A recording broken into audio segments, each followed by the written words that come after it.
Ɓe min salmini on hannde kadi alarba 19 juillet 2023 haray no andirɗon no hannde kadi en tintidi o émission men needi e jikkuji men ko émission mo annduɗen émission takuɗo ka meɗen joni ka télévision men Jama TV haray no andirɗon noon gila ka 20 heures yoni ha ka saayi mo happane ɗen on ka yoni o no woodi ko yewten e toɓɓe buy ko yowiti e fii ko needi ko wiyete needi kon e ko wiyete jikku kon ka ɓeygureji men ɗum e wonde haray eɗen andi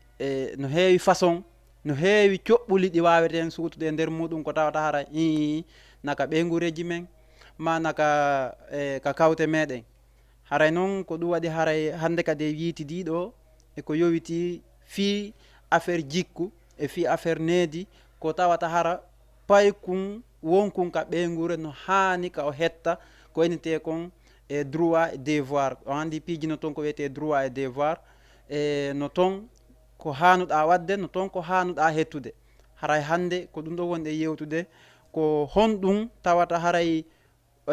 paykunkum ma wiyen sagata on ma aade représentant jo on ka nder famille toon himo hani hettude e sengo mawɓe makko ɓen kon haray hande ko ɗum ɗo wawonɗen e darde so tawi woni en développa e seeɗa e fee muɗum haray noon ɗon andi piiji ɗin fof no wawi wonde ka wiyeteɗon e ƴetten ko hana fuɗɗorede ɗon au lieu nde ɗa wiya a waɗay a yewtay fi droit et devoir a yewtay taw ko hanuɗa wadde kon ko hanuɗa wadde kon iɗa duwa hittinde fi muɗum woni kaka ɓeygure woni kaka société ji woni ko nokkugo kala manin ka gollata hiɗa duwa hikkinde taw ko hanuɗa wadde ko yeeso après si artoye noon ko hanuɗa hettude kon par ce que neɗɗo kala neɗɗo no woodi kan kadi ko hani hettude envers ses parents haray ɗum ɗon fof no nder ton haray noon hande ko honɗum waɗi ha siɗe yewtude ɗum ɗon no woodi musidɓe meɗen buy ma onno bandiraɓe men ma enen tigui enen fewnodiranɓe ɓen fewdo o saayi ɗo ko tawata haray piiji hewɗi hiɗen hani waɗude ka nder ɓeygure mais hiɗen delfindi ko raison hombo ko saabu honɗum wonata haray enen e wawata waɗude ko hanɗe wadde kon fof ka nder galle au lieu nde ɗe yalta ɗaɓɓoya ndemmanore ka yaasi par ce que no woodi waɗayɓe pour yo waɗu tun fi yo jama o manu ɗum malheureusement wona noon haniri du coup hiɗa mari famille ka yaltuɗa famille ka yaltuɗa ɗon hiɗa duwa taw ɓen ɗo no duwa taw hettude ko hani kon e fee maɗa c'est à dire ko duwaɗaɓe waɗande kon hiɗa duwa wadde ɗum ɗon ka nder famille toon au lieu nde ɗa yalta wiya waɗana e goɗɗo ka yaasi gon ko ente kon a nana e pular no wi wo si a inni a sodna e goɗɗo paɗe ɓe wonɓe takkoma ɓen taw daray ɗe wattiɗa ɗen ɓe wonɗa haalande ɓen si ɓeygure ma nani ma wiyen famille ma on comme ça si ɓe nani iɗa wiya iɗa yalta ka yaasi iɗa wacce toon iɗa mante toon étant donné que ka suudu ma haray ton on hiɓe andi kamɓe famille ma on hiɓe andi no wonirɗa toon haray c'est une chose c'est à dire à régler l'amiable haray ɗum noon ko hakkude ɓeygure duwa réglede du coup a yawata yaltude mantoyeɗa ka yaasi hara ɓeygure ma nden no andi no wonirɗa noon ko ɓeygure ma nden taw teddintama kawte ma ɗen teddinama après si yalta ka yaasi waɗa goɗɗum jama on apprécia mais au cas contraire haray kala ko yaltoy toon wata wiu ko famille ma on hersimma d'ailleurs a anditay ɗon déjà sa yaltoy ka yaasi woɓɓe andi no wonirɗa ka suudu a hersini famille ma on a hersini hoore ma ko ɗum waɗi haray ko hanɗa wadde ka famille kon hiɗa duwa wadde ko hanɗa kadi noon hettude kon fof ɗum ɗon kadi c'est obligatoire a hettay par ce que ko famille way noon des fois welay des fois mettay hiɗen jikkini noon piiwoy heew ko tawata wano ko wiyete mantagol manti ɗaɓɓugol manore ko nandi e mum sifota ko déjà taway hay ka ɓeygure ma no woodi mantayɓe ma toon tawata ɗum ɗon déjà no daganima nder toon vraiment ko ɗum ɗon ɓurete hittinede fi muɗum on andi piiji hewɗi se waɗay e yurntoto taw hakkudeji men par ce que an a wajoto famille ma no andi hi ka famille nder ton a wajata ko hay sa waji ke wana nano toɗi ko lorrayɗi vraiment sa yalti ka yaasi aniɗa wajade ko famille ma on taw innata modi ɓeɗo gasiraka ɓe wona ɓe wajede ɗo famille ma on taw tippintama déstabilise ma jippinama ley c'est à ɓe sifo fima ko ɗum ɗon non woni ko en suheta yo waɗu ko ɗum woni ɗen évitude ko ɗum woni ɗe yewtirde par ce que ko kaaji ɗi anndanɗa hoorema no waɗude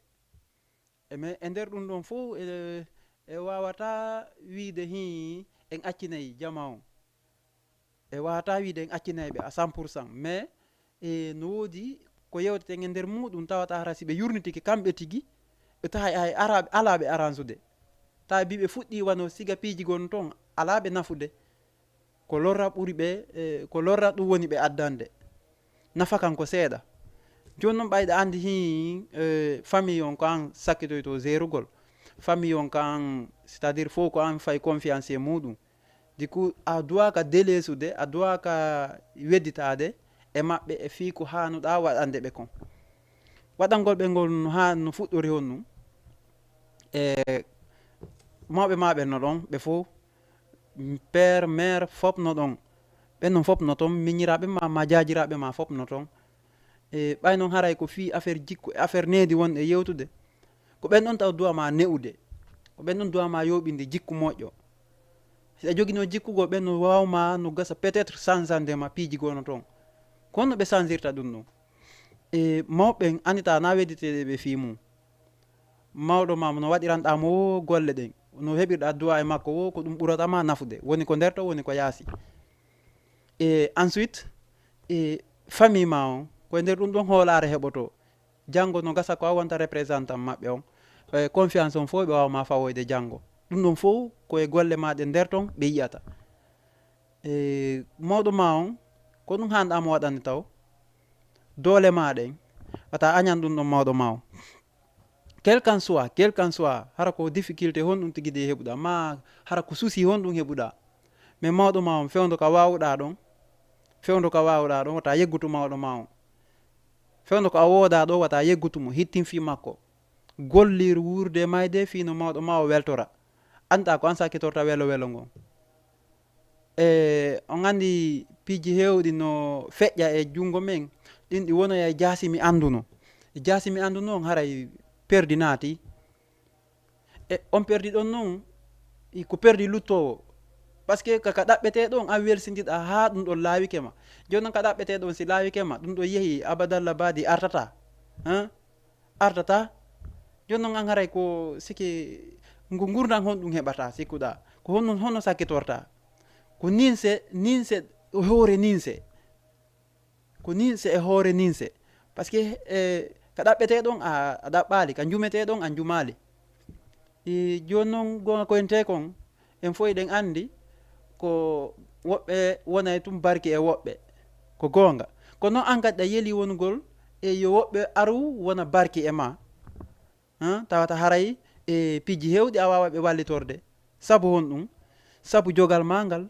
saabu c'est à dire relation mo marɗa on ɗum ɗum fof sabuji ɗin fof haray an kadi yiɗa andi no woodi ka hikkorriɗa yeeso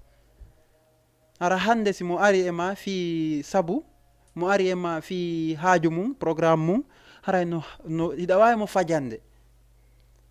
fajande du coup an on aray no wawi wonde no gasa ara ko landima ko an ala kono mais hiɗa mari saabu moƴƴo ka wawa heɓude e indema marsira nolle ɗum fof taw no jeeya e barki no jeeya e golle moƴƴe ɗe wonnoɗa wadde ka famille ɗe ɗum fof a hertay par ce que a heɓata ande est ce que on faami piiji hewɗi ɗe yewta no tampina génération hewɗo hande souci jigo souci nanga ɗum angal haalisi angal c'est à dire sa wondi e mawɓe ma aynali a heɓa mbuuɗi à 100% kono noon duwa mo heɓata on jungo maɓɓe on o hannete wonugol hara ala hay fus andi wo duwa haɗata mayde kono noon haɗa mayde bonde nden sadaka wana noon ko noon ɓe wiri sadaka kadi wana noon ko hanɗa wadde kon sa waɗi vraiment a yiyey parce que hay goto wata yoɓude ɗum ko Allah wawi yoɓude. Du'a ko Allah yoɓata, sadaka sa waɗi ko Allah yoɓata. Est ce que a faami? Sa waɗani goɗɗo du'a vraiment si jaabinay du'a on ko hombo ko Allah holanɗo on jaabinta du'a on. Du'i ɓen ko wawi duyke te kadi noon Allah c'est à dire a du'otako ni tun hunde ɓe duwantako ma ni tun ta hara e ɓawo goɗɗum hara waɗnali ɓe goɗɗum non, c'est que sabunku yaltitay quoi. A ittay goɗɗum a ittay seeɗa du'aneɗa Allah ndara golle ɗe waɗɗa ɗen ɗe fanɗi ɗe janɗi, si tawi tun woni a waɗiri ɗe sabu Allah, ɓen ɗon ɓe du'anike ma kadi kamɓe kadi ɓe toranike ma Allah, vraiment Allah ndaray duwanaɓe on no a waɗɗo on e kamɓe waɗanaɗe ɓen, Allah wallama o kama piiji gono ton, o waɗnama piiji gono ton. ɗum fof no wawi wonde par ce que hande so en yewtay ko fi affaire droit jangɓe fof no andi ko wonte droit kon, faami. Haray noon e ɗum ɗon fof ko e ma iwrata an neɗɗanke on, un simple citoyen comme moi, parce que hay hunde ko wawete waɗede ɗo ta sabu ala ɗum non ɗum exista ko mi ƴetta misal hande ananayi ɓeynawo si kaari heɓi si ɗimmojo ma heeɓi golle, vraiment ko ya ƴettu ko haqqil ma toranoɗamo yo Allah waɗu barki e golle ɗe o jokki ɗen, ma yo Allah waɗu c'est à dire kala ko woni waɗde si tawi tun an hiɗa andi hi nafano e nder mum a torantomo Allah yo Allah wallumo e nder muɗum, hara ƴettanali mum wone to bo e nder muɗum. ɗum ɗon fof noon iwri ka famille ka base to ka base ka nder famille ko ton woni ko woni kon fof, par ce que ɓen ɗon kono hollirma wo no aduna o yarta ko noon an kadi jokkirtamo, ko noon jokkirtamo. Haray noon e ɗum ɗon fof ko mawɓen ɓe contribuey e programme on, an kadi an en tant que fils hiɗa doit contribuede e programme on. Hay goto ajjidatake hoore mum, siko yo marsu faut collaborer, faut contribuer e programme on pour que ça change, on faami. Haray ɗum ɗum fuu ko haalira ko yewtirten ɗum ɗon koyo ɓe andu mawɓen koyo andu ɓe acci lonto wo kamɓe kadi so tawi woni ɓe wallitike neɗɗo maɓɓe on, ɓiɗɗo maɓɓe on, zuriya maɓɓe on, kosi ɓe wallitike hiɓe wallitora moyen financiére, hiɓe wallitora c'est à dire haqqille ɗen, c'est à dire ko wonte moral kon, physiquement, moralement, financièrement, hiɓe wallitora ɗum ɗon e ɓiɓɓe maɓɓe ɓen, ɓe wallitora ɗum ɗon zuriya maɓɓe on nder e ɓaawo kono ɓe wallitorta moralement, ɓe ɓannamo ɓe waajo ɓe janna ɓe hollamo ɗum ɗo ɓurata arrange si a jokki ko ɗum ɗo ɓuratama nafude e jamanu fof kadi anda hi ko jokkuɗa kon vraiment koko fof yiiɗi yewton ɗon tawale nder konko enna jande ɗon ɗum ɗon no wawma changeande piiji hewɗi mentalité changenama mentalité ma on wattama e laawol ngol andunanɗo a hoorema nafete nafa ɓe nafa jama on, est-ce que faami, par ce que ko ɗin piiji tati ɗaɓɓa, koko nafatama kon nafa mawɓe ma ɓen nafa jama heɗitiɗo on. si a heeɓi ɗum ɗon haray hamdino yetta Allah, hamdino yetta Allah, par ce que iɗen suuti woɓɓe no korto kartanade no gerude guereteɗen fof no yangade kurko pour que kañum yo waw hewtude on niveau ɗon, par ce que ko niveau ɗaɓɓaɗo komo niveau mo fof andanɗa komo andanɗa hoorema mo fof ɗaɓɓi, sa nafi hoorema taw ɗon tawiɗa andi a heeɓi intérêt ko atugo noon e sa nafi mawɓe ma ɓen iɗa andi ko atuji ɗiɗi heɓuɗa ɗon, an hiɗa andi gogo taw a heeɓi avantage e nafugol mawɓe ma ɓen, a heeɓi avantage e nder ɗum ɗon kadi heɓugol duwa e jungo maɓɓe saabu ko nafuɗaɓe ɗon kon, ɗo woni atuji ɗiɗi, est ce que on faami. Avantage oɗa kadi nafugol jama on, par ce que jama on kadi a walliɓe a ittiɓe no gasa e andeji goo ɗon ko atugo e koɓe duwantuma ɗon kon woni atuji ɗiɗi. Haray ko ɗum ɗon fof duwaɗen hawtodirde e watten ɗum ɗon fof e panier goto pour que yo enen fewntiɓe hande ɓe nous les jeunes génération pour que yo waw utilisirde ɗum ɗo woni ko nder woni ko yaasi. Hay goto wata yahude tawa hara o heɓali ko ente kon famille ka o yalti mo be no mari famille ka yalti. Jon noon tuma yaltata ka famille ma yo taw hara no woodi ko yooɓiɗa, no woodi ko yooɓinaɗa. No wawi wonde woɓɓe ɓen hara déjà mawɓe hikkike no yeeso kono représentant mawɓe no ton no gasa hara woɓɓe ɓen ko baabe mum hikki yeeso hara yuma mum no ɗon,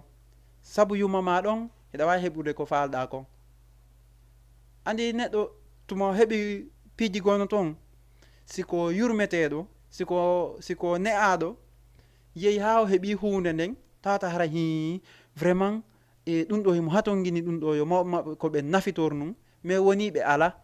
ko gonɗi arata e makko. Woɓɓe landoto ko fi on ɗum wonɗa wullande an a heɓiri ni ɗum ɗo ko fi on ɗum wonɗa wullande ko enta par ce que mi heɓi ko gonga, mi nafa e jama on ko gonga, mi nafa e hoore an ko gonga, kono noon ko mawɓe am ɓen mi falano taw nafude mais malheureusement ɓe hikkike yeeso ɗin gonɗi ɗon taw haray fof no andi way an on ka famille ka iwɗa ɗon ko famille yurmeteɗo ko a jogiɗo needi ndiyanaɗa hoorema ɗuɗuɓe no faala heɓali. Haray ɗum ɗum fuu sayiɗe yewta ɗum ɗum fuu koyo en andutu mawɓe men ɓen warta mo wo añamɓe ko wawi kon ta añamɓe ko wawɗa kon ta añamɓe par ce que ɓe ɗaɓɓata goɗɗo ka yaasi to yo waɗanɓe piihum tawata hara ko golle doole ɓe ɓanditata goɗɗo ka yaasi to ɓe waajo tawata hara an hiɗa ɗon ɓiɗɗo en tant que fils ɓe accama ɗon ma ɓe waɗanta goɗɗum ka yaasi to heɓe maruma an ka suudu ton ɓe accama ɗon ɓe ronkama waɗande. ɗi piiji ɗo fof son calculi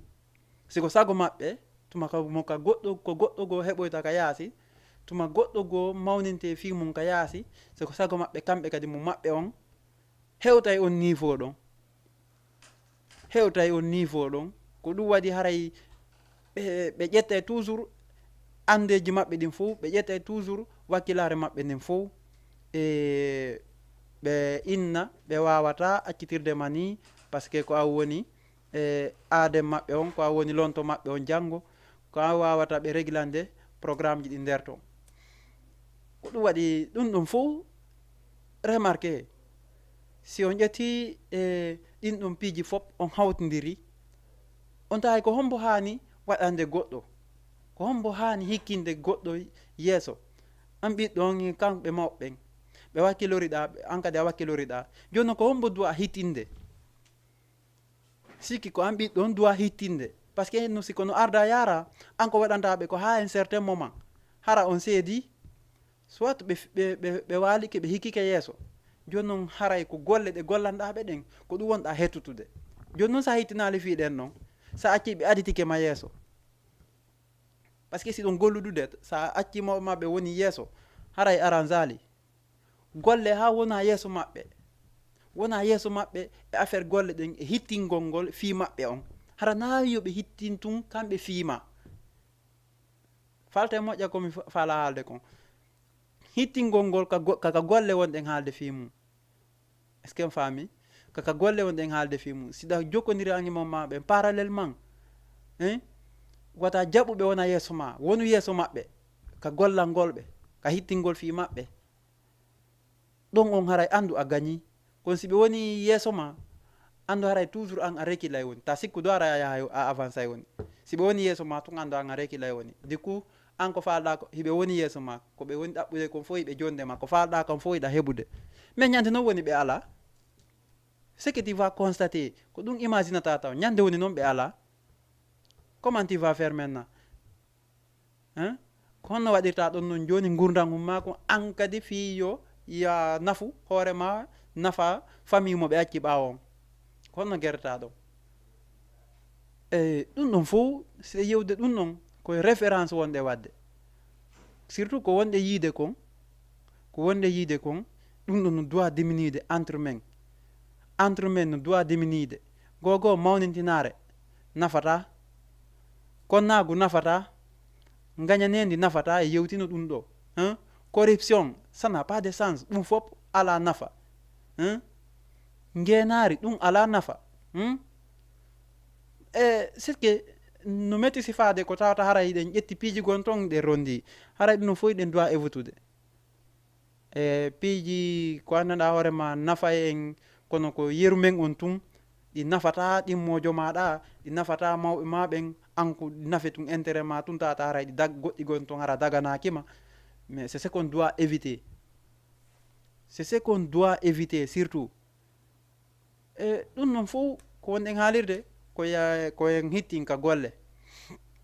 gollal ngol maɓɓe koyen hittin ɗum ɗon ce que tu dois faire andi ko ɓenta kon wonu ton ko ɓenta o pouvoir faire et devoir faire on non ɗum non fof iɗen doit hittinde fi mum par ce que linguistiquement parlant goɗɗo wata wonu ko c'est que ko argument tun joguiɗa non anko les paroles non fondées hara ko haalugol n'importe quoi ou ɗaɓɓugol tun ɗumaji non c'est que tu dois appliquer des fois andi yontere hande en yewtiɗo si vous imaginez bien si on constate e yewtiɗo seeɗa ko ente kon théorie et pratique c'est que haalugol hara huwata quoi haalugol hara huwata ɗum nafata est ce que on faami haalugol hara huwata ɗum nafata il faut que heɓa toujours laawol ngol andanɗa hoorema e a waway an kadi yaltutude e muɗum pour que yo jamma waw appréciide ko jokkuɗa kon yo jamma waw appréciide ko jokkuɗa kon est ce que vous voyez hara ko ɗum waɗi e ɗum ɗum fop e mabbindiray hawtidiren wiyen joni si en suka on koya si famille o moƴƴay an sagata on ma onon sagata ɓe nder to on hittinayi mawɓe waɗanima bien sûr an kadi a waɗaniɓe hittina no waɗangol par ce que kamɓe an ala happu waɗangol ɓe est ce que en faami an ala happu waɗangol ɓe koyɗa jokki ɗum ko be waɗa an par ce que kono waɗirɗa o hettiroyɗa andi noon ɓennayi wo welaɗo anda cuɓutta gonga kono noon a waɗanta mawɗo c'est que duwa wona ñande o duwa nden tun o jaboto dey wonay ɗon tanji taw après no yiyoya no gasara a yeggitino a duyike noon du'a après noon ɗum ɗon kippoyo e maɗa a waɗa kadi ko noon sa waɗini mawɓe ma ɓe ta innu ko nde ñande hettata no gasa a fuɗɗike hettude o hay ko tuma ɓe hikki yeeso on tuma noon fuɗɗoɗa hettude ma ka fuɗɗiɗa anude ɗon Allah wallama ittanama ɗon ande nden ɗon taw andata ko wonnoɗa waɗande ɓe kon fuɗɗike jabade wata mo welsido e mawɓe mumɓe je vous en prie chacun de nous a des parents ne doit pas délaisser les parents parce que c'est eux notre chemin, c'est eux notre, c'est-à-dire kala ko waɗeteɗo c'est grâce à eux, c'est grâce à nos parents. On ne doit pas les délaisser, je vous en prie, c'est notre devoir, c'est notre, c'est-à-dire ambition mengon pour qu'on puisse réussir. Il faut qu'on les mette en avant, il faut qu'on travaille pour eux parce que nani en suuɓi yoɓe won mawɓe men ko Allah waɗiri noon. Mais si Dieu a exigé qu'on travaille pour nos parents, pour qu'on puisse avoir des bénédictions envers eux, on est obligé de le faire. On n'a pas le choix. Je vous en prie, il ne faut pas les faire reculer. Est-ce que vous voyez? Andi piiji ko ɗe waɗay ko enen tigi ɗum yiltitanto du coup a sikkay a loriɓe ma déjà an a ƴettirta ka haqqille ma a lorrayɓe woni mi hara kamɓe ɓe andi a lorrayɓe woni ma a lorra hoorema ko ɗon noon mawɓe ma ɓen ɓay ɓe andi ɓe yiɗanama siga ɗin ɗon a arayɗa tañƴini ko golle moƴƴe wonɗa wadde selon ton analyse hara an analyse ma tu es en train de faire un bon boulot hara noon ɗum ɗon watte c'est-à-dire hara ɗum ɗon ça ne fait que reculer quoi a yiltito woni quoi ça te fait de reculer hara non joni kamɓe ɓe ittama e ngol lawol ɗon il faut, c'est-à-dire les parents toujours ont des cœurs ouverts, les parents ont du cœur, c'est-à-dire ɓerɗe maɓɓe ɗen uditi haalen fii no jam woɓɓe goo faltora par ce que langue men on ko be haalen jam on falto moƴƴa ko goonga yaasi hannde on le monde a évolué quand même, la technologie a évolué, chacun de nous peut parler français ou anglais ou arabe, beaucoup de langues, tant d'autres on ne peut pas citer ici, mais ɓayen suɓi ke waɗa émission on e pular en jillidira tun seeɗa pour que woɓɓe kadi falto ko honɗum wonɗe yewtude nder ton ko ɗum waɗi siɗe yewtude ɗum ɗon fof kono jamma on faamira haray noon hay wi ɗum ɗon ko gollal ngol mawɗo ma on, gollal ngol mawɗo ma on ko goonga. Joni noon ko honɗum mawɗo ma on an kadi duwama waɗande, ko honɗum mawɗo ma on duwama waɗande, voilà ɗum ɗon kadi ko laawol goo noon par ce que mawɗo ma on an a waɗanimo lannata kadi ko waɗantamo kon, ko goonga lannata ko waɗantamo kon. Joni noon yo fii yo artane hi ko honɗum ɓe duwama waɗande, ko honno ɓe waɗirantama kadi, ko sabu honɗum ɓe waɗirantama kadi. C'est des questions, toi-même tu vas te poser des genres de questions là. Pourquoi mes parents, c'est-à-dire qu'est-ce que les parents vont faire pour moi et pour quelle raison et quelle manière. Est-ce qu'on famille non faut englober une question ni donc adi wattade e ma. D'ailleurs la première chose ibe doit ma gwende bénédiction a famille ko wenite bénédiction mo ma ben doit ma ɗum non taw hey c'est vrai mais bénédiction on ko honto iwrata, d'où vient cette bénédiction là? C'est envers toi le fils ou la fille. C'est envers toi qu'on va récupérer la bénédiction, qu'on va faire la bénédiction, c'est-à-dire tout provient de toi. Tout provient de toi. Fop ko ma woni iwrude sabu du'a on koye ma woni iwrude,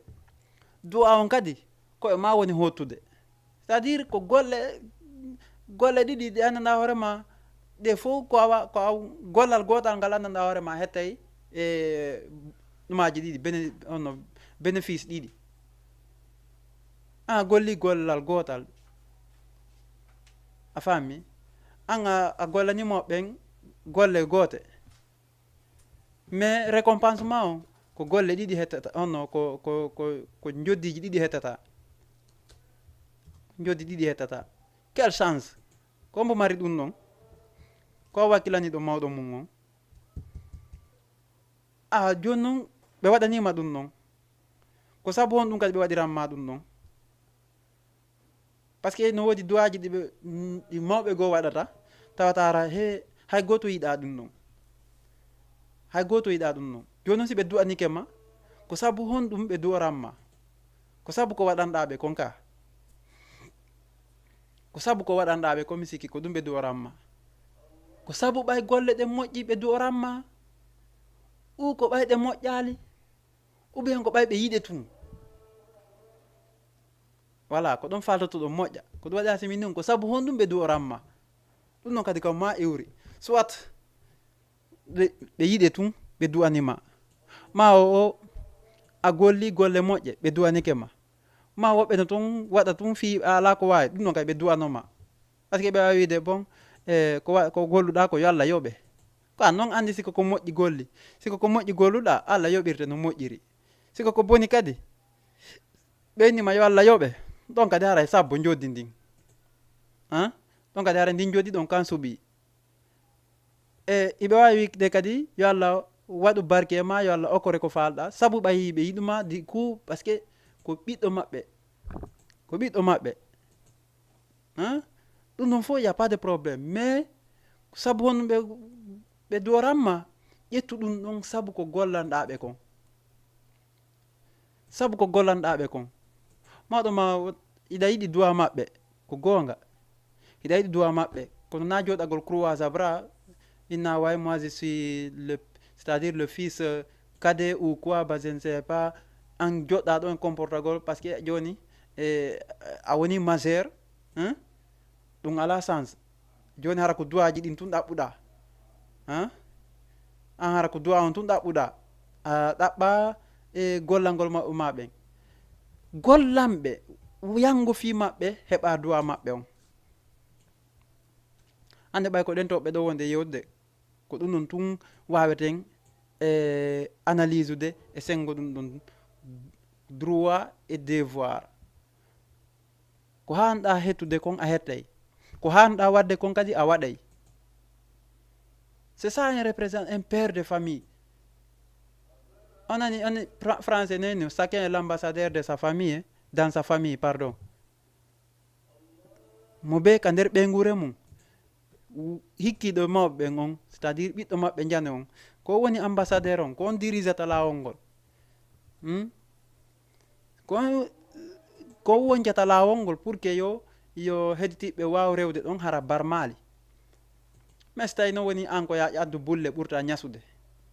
itureɓe ɓawɓen kono watta ko hombo ɓe wullirta ko hamɓe wullirta ɓe ɗon taw ɓe hattoto taw mawɓe maɓɓe ɓen tawde den si tawi woni ɓe ala na way on a si que way nos parents sont partis. Alors c'est anormal, ce qu'on doit éviter. Est-ce que vous voyez hara piji hewɗino toon en doit ka waɗude ɗum ɗon en doit ka monopolise ude quoi. ko woni monopolise gongol an sokkidira juɗɗen ni wiya way non à la sens je vous assure à la sens de en fop meɗen ide yiɗi nosugol ngol kono noon taw sa landike wonɓe nosude ɓen ko ɓentama ko seeɗa mi maaya ko ɗum waɗi ha simiɗe nosude hande ko seeɗa mi maaya de ko ɗum waɗi ha simiɗe nosude. sa yi hande ɓiɗɗo patron no jooɗo waɗa ko faala ma c'est à dire huwa ko faala haala ko faala no gasa kanko o heeɓi ko woncitanimo lawol ngol wandi ko ɗum woni ɗen haalde nane. sa heeɓi ko woncitanama lawol ngol sa ari a ñasotako a hokkotako e bulle an haray vraiment a feggotako. mais andude noon tuma ko fewdo lawol ngol woncitete woɓɓe barmuno e nder muɗum ɓe tampuno ɓe heɓuno soñdia e nder muɗum. si an hande siɗa wawi rewde ɗon hara fuu so heɓalima a ko siga ɓen c'est à dire ko honɗum woni ngal misal ɗon ko sa yi woɗɗo hande jeune enen o jeune génération goɗɗo no immo tu waɗa bêtise ji gono toon yafoto noon terme on par ce que woɓɓe goo bewray saabu ɓayno jogui, woɓɓe goo bewra saabu ɓayno mari gandal, woɓɓe goo bewra majjere kadi.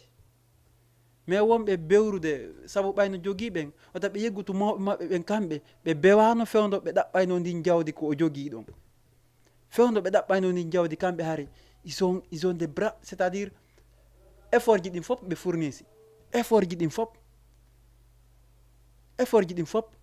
semaine ji ɗin fop ɓe rewi pour que yoɓe wawu fondude famille maɓɓe on pour que an wonɗo bewrude ndin jawdi maɓɓe ɗon pour que ya wawnon immade an kadi naɓa ndin jawdi ɓuuri ɗon hara wona bewrugol ndi andi an tawde den hiɗa heɓude ɗon taw probléme go a sikki a heeɓi barki ko gonga fewɗon on ɓa a yi no yeeso ma fo no yeeso ma woyi ayna a heeɓi barki vraiment maccuɗon nandi yanguike c'est à dire wiyen majo on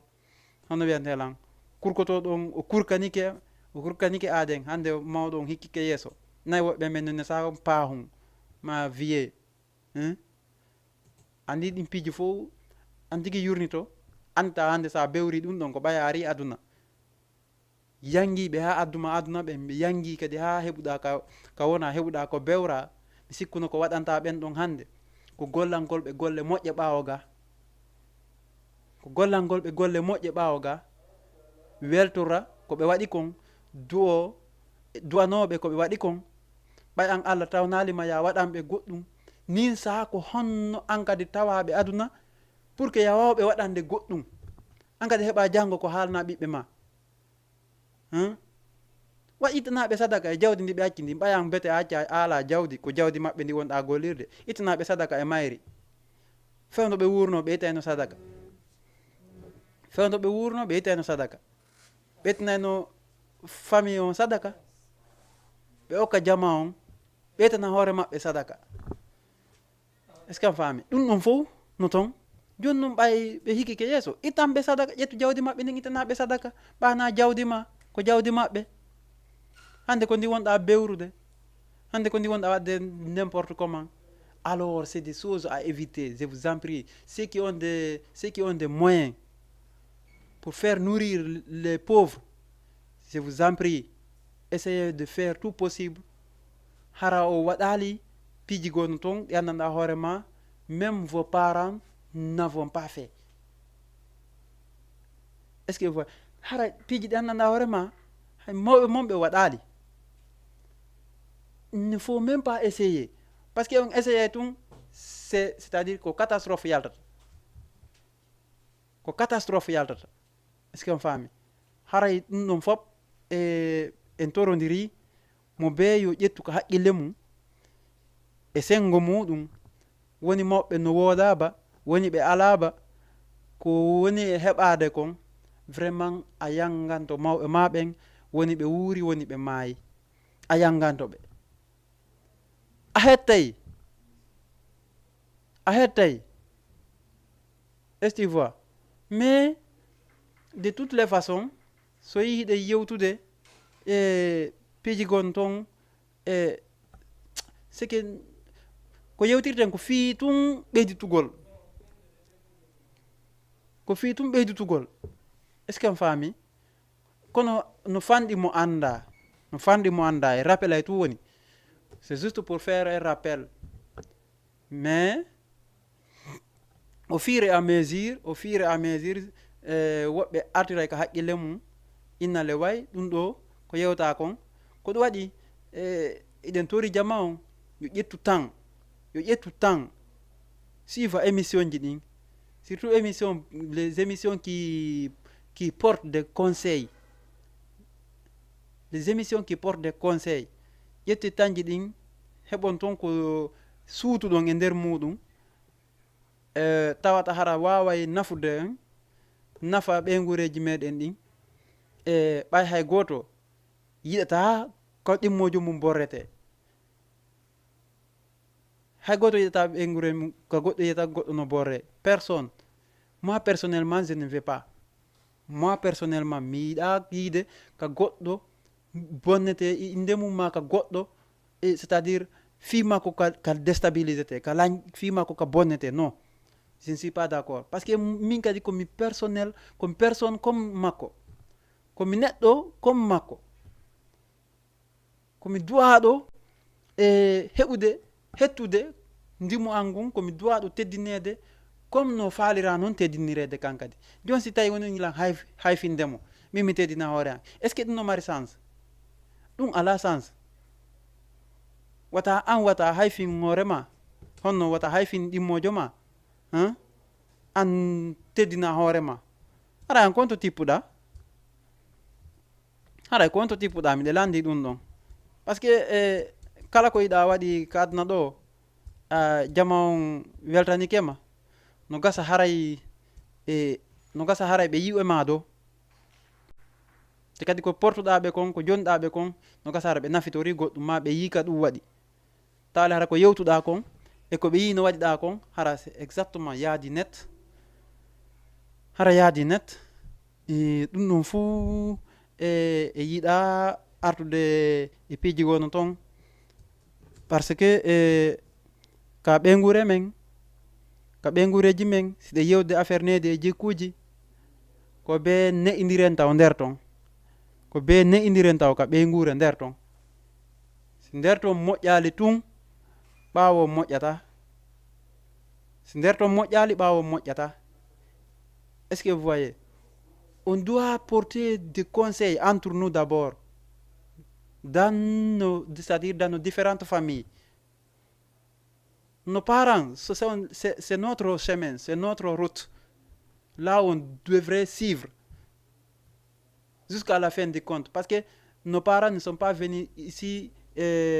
éternellement. Un jour viendra, ça trouverait que oui, tout le monde est parti. Même nous, là où nous sommes actuellement, un jour viendra, ça trouverait que oui, nous sommes tous partis.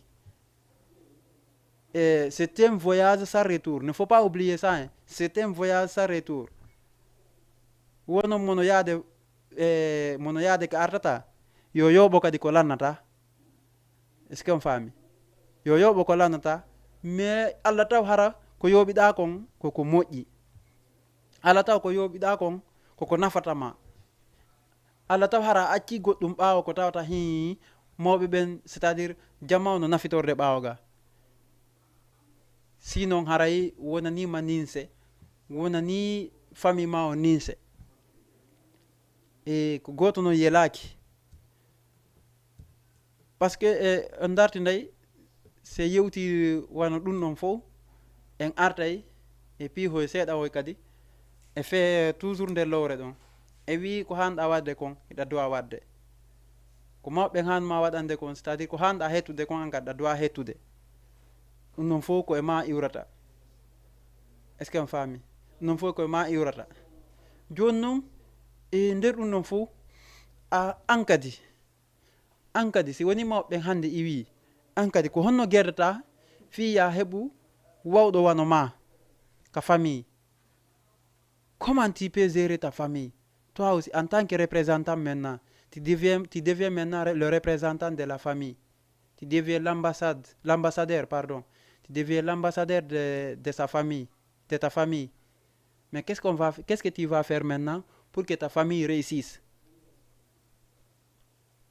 Et alors tu dois trouver beaucoup de solutions, c'est-à-dire en concernant les choses pareilles, c'est-à-dire le chemin là où tes parents suivaient, c'est le même chemin que tu dois suivre. C'est le même chemin. Parce que quand an ayi lawol ngol ɓe rewno e mungol ayi ka ɓe rewnoma ɗon andi le koko nafatama toi-même tu as tout pris, c'est-à-dire acciti golle ma fop acciti bijji ma fop tu étais devenu engagé, courageux pour que tu suis le chemin de tes parents. Maintenant tu es devenu aujourd'hui un modèle, un homme appréciable, intérieur, extérieur.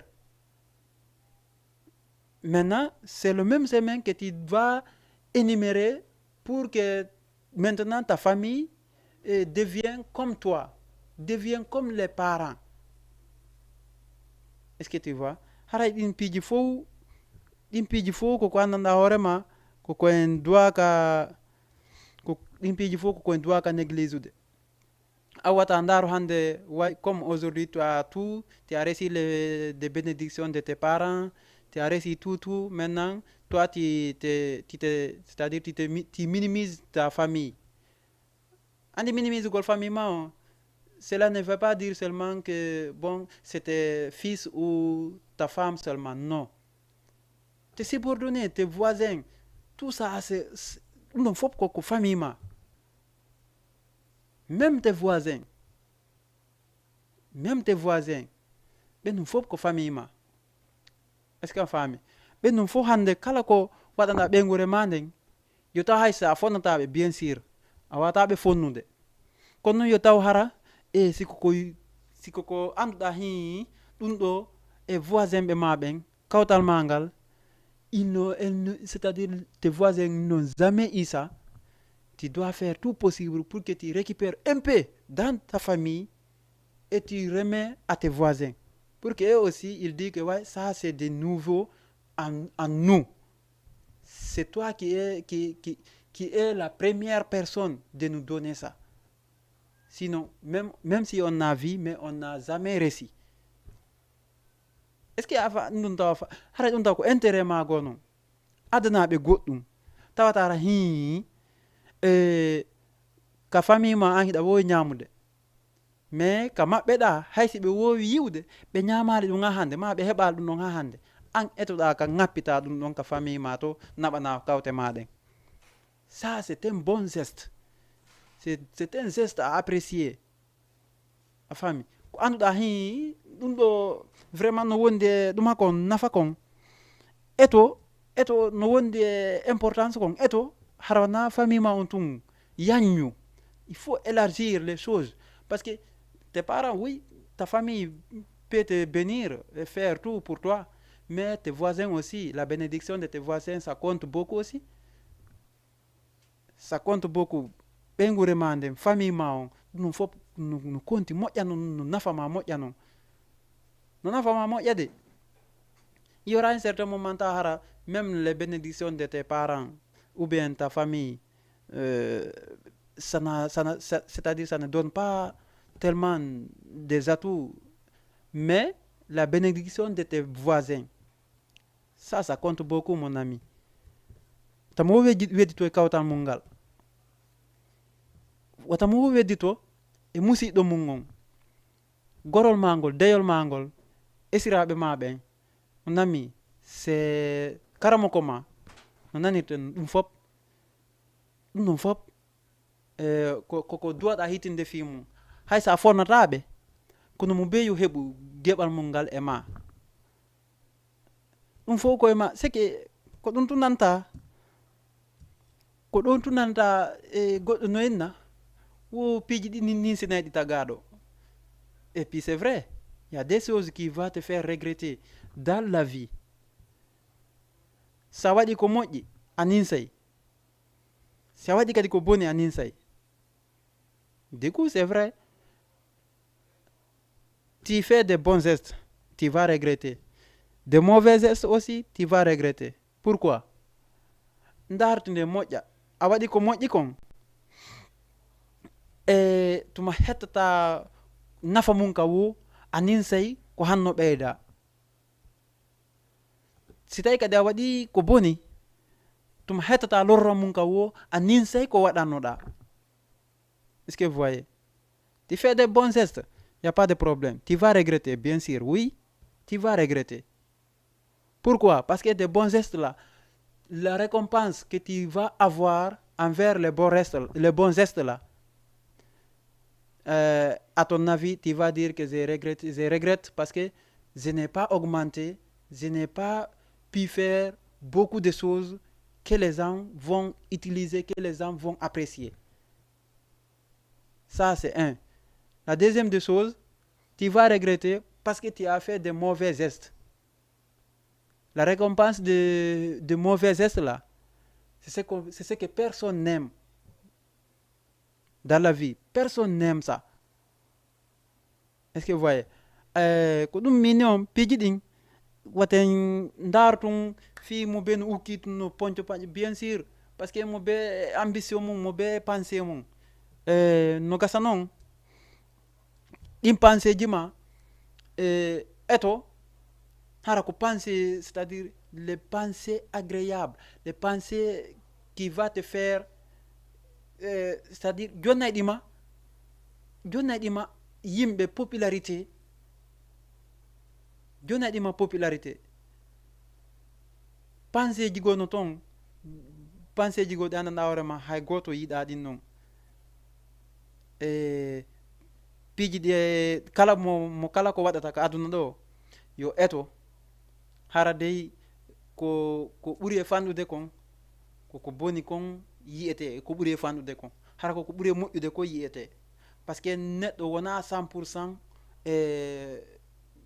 wona norme à 100% ko ɗum faala yewde. Toujours a heɓay toon ella hum par ce que neɗɗo on ko noon par ce que Allah tagu neɗɗo on o addi sayji tawaɗa hoorema fewno kam moƴƴuɗi ɗin ko ari ɗon si ɗi ari haray vraiment neɗɗo no moƴƴi. Tawi kadi noon fewndo kam ko boni kon kadi si ari e fewndo tagaɗo nangi tagaɗon e fewndo haray on tuma kadi il est devenu comme un animal, je m'excuse de ce terme, parce que il va faire n'importe comment, n'importe quoi. Est-ce que tu vois? Ɗum fof koko duwaɗen evutude, koko duwaɗe wattande yilla e muɗum anditen koriyo en ari ɗo kono e luttata ɗo, koriyo mawɓe men ɓen ari ɗo ɓe luttata ɗo, hittinen fi maɓɓe tambitoɗen ɓe no wawi ɗo andi sayi no hewti to mawɗo tata o wata e fus tata ko wawi ko duwa mais golle dole hay si mo fala hara o wawata. Qui va faire ça? C'est nous qui avons des forces, c'est nous les jeunes, c'est nous les fils ko ene wawata wadde golle dole den on tuma. Nous on va être récompensé par les bénédictions. Est-ce que tu vois? Ko ɗum waɗi fayda hande kadi ala junude ha nous allons essayer d'arrêter là aujourd'hui pour qu'on se reprenne la semaine prochaine, Inch'Allah, même heure, dans notre émission Nedi et Djikou Djimé sur le plateau de Jama TV. Jama TV, c'est un télé que tout le monde apprécie actuellement. On est fiers de ça, on est fiers d'être vu partout à travers le monde. Merci beaucoup. On se reprend la semaine prochaine. Au revoir.